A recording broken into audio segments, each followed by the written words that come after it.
Hello everybody, you're tuned into My Dad Says Audio. If you've been here before, welcome back. If you're new here, welcome. Today we'll be looking at my father's Sugden pre-power amp combination. Dad, what can you tell us about these units? Okay, we've got quite an interesting pair here from Sugden. First released in 1968. It's the C51 preamp or control unit and the P51 power amplifier, matching power amplifier. Go back to when these were released, probably a little bit after in actual fact. I was a teenager and I used to lust after stuff like this. And I've been lucky enough to recently purchase this, and we thought you'd like to have a bit of a look at it. So, as we usually do, we're going to take the top off and show you the innards. Take that off.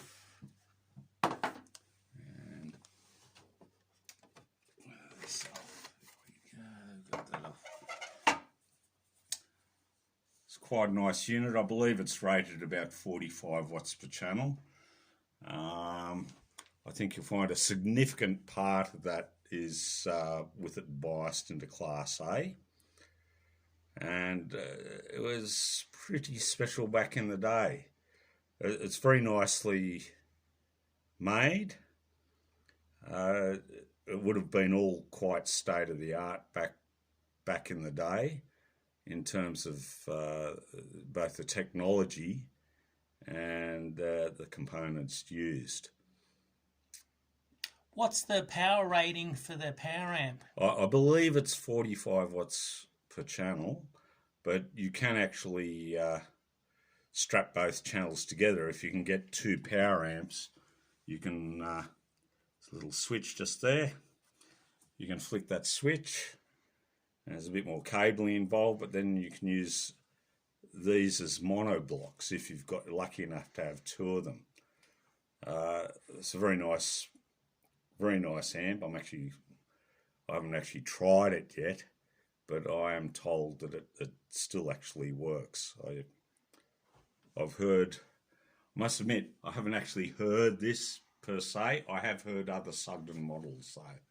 So, you know, I've got a pretty good idea what to expect. And I'm tossing up as to whether to put it in my bedroom system. It should work pretty well because you got 92 dB efficient speakers. Yeah. So yeah. that should be fine. Yeah, it's more than enough power for that. Yeah. But it's a bit of historical classic audio. It's a bit more interesting, I think, than say the quad 303-33 combination. But in the same sort of vein, one almost expects some UK boffin with the white coat to be assembling them. Got a brochure from factory brochure from back in the day. And I believe we were just having a discussion about, I thought the fascia on the preamp was glass. No, it's not. I think it's actually, it's cold to the touch, so I'm assuming that that's some sort of enameled finish in actual fact. It doesn't feel like a painted surface at all. No. I don't think it's an anodized surface either. The trim on the pre, I don't know if you can pick it up in the camera, but it's really nice condition. This is a really nice pair. Yeah. I'm officially jealous. Oh, good. So, you know, it's the real deal Class A transistor. Yeah. And you just historically, I believe you were saying this predates the Lindsley Hood. The Lindsley Hood Class A. Well, the difference is this was an actual product, whereas the Lindsley Hood was an article, I think, in Wireless World. That is sort of the difference there. And this does, of course, include things like Phono Stage, which the John Lindsley Hood didn't. You know, I think the Lindsley Hood was for those that maybe wanted something like this but couldn't afford it. Right. But yeah, I'm well pleased.